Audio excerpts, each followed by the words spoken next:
You ever be on Facebook and it says you and 99 others been tagged? I hate that shit. My God. I used to fuck with music, right? So this question is gonna be tailored to this question is gonna be tailored to that. Right? So when I used to play around with music, you know, I'd go in the car and niggas be like, "Yo, play your track," and I'm like, "Nah, nigga, we ain't doing this right now." Yeah. So I'm like uncomfortable playing it when I'm around people, but I'm like, "All right, here's the track link. When I get out the whip, you can bump it." Are you comfortable playing your music around people while you're there?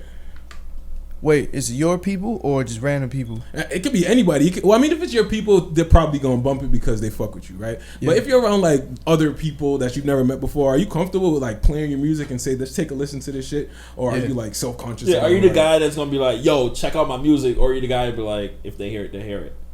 Well, I'm definitely the guy. If they hear it, they hear it. I don't like to force music down people's. Like, I get tagged. You ever be on Facebook and it says you and 99 others been tagged? I hate that shit. My God. Now I'm not gonna listen. You know what I'm saying? I got niggas that be sending me Snapchat links like, "Here's my track. Listen to this shit." Yeah, I'd rather let people be interested. You know what I'm saying, on their own, because now they have a choice. Now it's kind of like it's subconscious. You know what I'm saying? It's like you forcing me to listen to it. Now I have to like it because you're making me listen to it. But okay, so to push back on that, don't you feel like as an artist growing, don't you feel like you should take every opportunity to be like to get your music in front of people, like forcefully? I'm not saying like, you know, like DMing people like, "Yo, check it," like, yeah. But I'm saying like as far as like you said, the people tagging you and stuff, like, don't you feel like you should try every means possible to like at least make somebody aware that you're an artist, that my music is here. Now, if they listen, that's up to them. But like, you know what I'm saying? For sure. Mm-hmm. Yeah, definitely. I think you should try everything possible, but at the same time, you got to keep some sort of code of ethics and integrity. You know what I'm saying? Like, there's certain lines that maybe it's just me, maybe I'm just prideful. You know what I'm saying? Like, I really don't like to force music down people's throats. I'll post it on Twitter, and you got the choice to click on it or not. And they clicking, so I guess it's, you know what I'm saying? It's going. But they weren't always, and that was discouraging. But I still, I used to in the beginning. I used to tag people like early on, and no one would listen. So it's just kind of like you got your own choice whether to rock with my shit or not. That's where promotion, you know? Like, you just need a good PR person. You just got to put it in front of their faces instead of like actually handing it to them. It's like there's a billboard with one of your favorite artists, and you see it. You saw the billboard, but it's not like that artist is handing you the flyer straight to your face. It's not you know a dude what I mean? at the fucking train station like, yo, check out my CD. Yeah, I'm not gonna lie though. If I see a celebrity, I'm gonna put my shit out there. I'm like, so my Snapchat, Instagram. No, I'm here. So like, if you're out in Boston and fucking Jay-Z walking by, I'm jumping keep over it pushing. everybody. Like, yo, ho, like. I'm definitely saying what's up. I'm not gonna show him my music though. Okay. Because I feel like it's kind of played. Yeah, it's kind of played, bro. It's 2021. The reason why I'm pushing back on it is because I feel like you just never know. Like, look at J. Cole. Like, we all know J. Cole's story. You've been trying to get signed by her. Like, then nigga was at meet and greets. He gave those demos. But think about it. Hov didn't listen to it. Hov didn't take his shit. Facts. Hov eventually heard about him because he was buzzing already. Because he was putting the work in. And double back. So it ain't even got, you know what I'm saying? Like, you could force music down somebody's shit and they might just throw the CD out. Yeah. You don't know what they're about to do. Because even people like, I mean, it's not the same, but like Big Sean, when he got with Kanye, is like, because he put the effort and get in front of Kanye, gave him like an email or whatever the story is. You know, I gave him an email to send music and shit.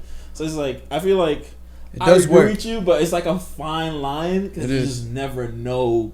The thing with Nip and Snoop, like I think Nip approached Snoop while he was driving somewhere. I was like, "Yo, listen to my shit. Don't throw my shit out." But Nip different. Nip different. When Nip roll up on you, gonna listen. Fact. You know what I'm saying? See, I think in certain situations it's become different. I was listening to this podcast with Kevin Hart, and he met Jeff Bezos. And I think he was like, I'm not gonna go up and be like, hey, I'm a comedian, blah blah blah. You might know not who, but make like a lasting impact type of deal. Like, here, just remember who I am. So if an opportunity opens up again, then we can have that conversation. Well, think about this, right? So if you're in a position of power, you're used to people all day.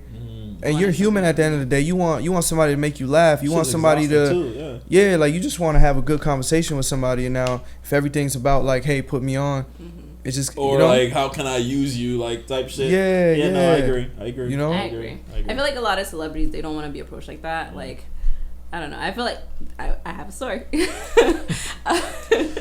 I was walking in Harvard with a bunch of my coworkers. We came from like dinner. And it's funny because I spotted her mom before I spotted her. I spotted Yara Shahidi's mom. I was like, that lady looks familiar.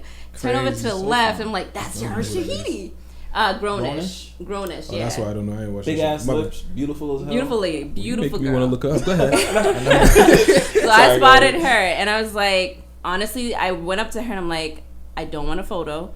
I don't want anything. I just wanted to say hi to you because I'm a big fan of you. And then I spoke to her mother, very like pleasant. I was like, I just love your daughter. I think she's a beautiful person, great work ethic, and I just wanted to introduce myself to her. They was like, wow, thank you so much. They really appreciate that. I wasn't like badgering them. You didn't pull up with a fucking selfie. I didn't pull up with a selfie, and I saw that they were like, it was like the first day back in college, so I knew like she was busy doing her thing. So just like I just wanted to say hi. She goes to Harvard? Yeah, she was at Harvard. She's a little thing. That's crazy. I'm about to go to Harvard. So like I can understand that. Cambridge shirt. Changed my life real quick. Yeah, no, she's in Harvard. Her and Kimora Lee Simmons' daughter, and Tyra Banks at the time was there too. Isn't one of Obama's daughters too? Which one? I don't know. One of them went to Harvard, I think. Ooh. Thanks for watching. If you enjoyed this clip and you want to see more, go ahead and hit that subscribe button. And don't forget to subscribe to our other channels for the full episodes of our podcast. Thanks again.